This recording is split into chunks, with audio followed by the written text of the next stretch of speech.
वैशाली बेटा, ये कहाँ से आ गए? इन्हें भी चैन नहीं है। रिटायरमेंट के बाद भी ये नहीं है कि आराम से घर पे बैठे। बेटी आज तो अपना खाना घर पर ही भूल आई थी। सारे दिन ऑफिस में भूखी रहेगी, इसलिए मैं खाना लेके आ गया। वैशाली, ये गवार आदमी तेरे पापा है क्या? पापा? नहीं नहीं यार, ये कैसी बात कर रही है तू? ये मेरे पापा कैसे हो सकते हैं? ये तो मेरे नौकर हैं। काफी सालों से हमारे घर पे काम कर रहे हैं, इसलिए हमारे घर वालों ने इन्हें सर पे चढ़ा रखा है। इसलिए बेटी बेटी बोलते रहते हैं मुझे भी। नौकर? नौकर किसे कह रही है बेटा तू? मैं नौकर नहीं हूँ। अपने बाप को नौकर कहेगी? क्यों बे, ये क्या बदतमीजी है? जब नौकर है तो नौकर की तरह रहना। ये टिफिन लाया है ना खाने का, दे और निकल यहाँ से। बेटी समझाना है इसे, ये कुछ भी उल्टा सीधा मुझे बोले जा रही है। अबे जाना है यहाँ से, तुझे समझ में नहीं आता? जा यहाँ से।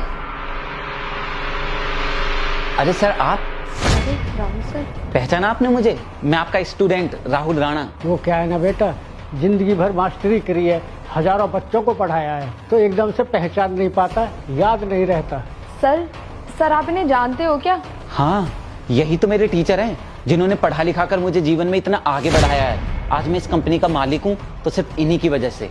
सर, अगर मेरे बुरे वक्त में आपने मेरा साथ नहीं दिया होता, अगर मेरे बुरे वक्त में आपने मेरी फीस नहीं भरी होती, तो मैं इतने बड़े मुकाम पर नहीं होता। प्लीज सर, याद कीजिए, मैं आपका फेवरेट स्टूडेंट राहुल राणा। राहुल राणा? बेटा तू इतना बड़ा हो गया, लेकिन तू यहाँ क्या कर रहा है? हाँ जी सर। सर याद कीजिए, अगर आप मेरी उस वक्त मदद नहीं करते तो मैं इतनी बड़ी कंपनी नहीं खोल पाता। आज मैं जो कुछ भी बन पाया हूँ ना सर, और इस कंपनी का मालिक बन पाया हूँ, सिर्फ आपके एहसानों की वजह से। सर, आपने मुझे रहने के लिए घर दिया, पहनने के लिए कपड़ा दिया, मेरी हर जरूरत पूरी की।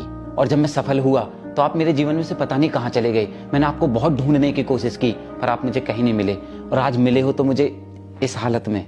ये सब कैसे हुआ सर? आप यहाँ पर कैसे आए? राहुल बेटा, ये मेरी बेटी है वैशाली। आज ये अपना खाना घर भूल आई। मैंने सोचा ये दिन भर भूखी रहेगी, इसलिए इसको वापस वही खाना दिया हूँ, पर इसने तो मुझे पहचानने से मना कर दिया, नौकर बना दिया। क्या? शर्म आनी चाहिए आप दोनों को। जिस इंसान ने ना जाने कितने बच्चों के जीवन बदल दिया, आप लोगों ने उनके साथ ऐसी बदतमीजी की। और तो और आप अपने आप को देखो, अगर आप इस पोजीशन पर खड़ी हो ना, सिर्फ इन इंसान की वजह से।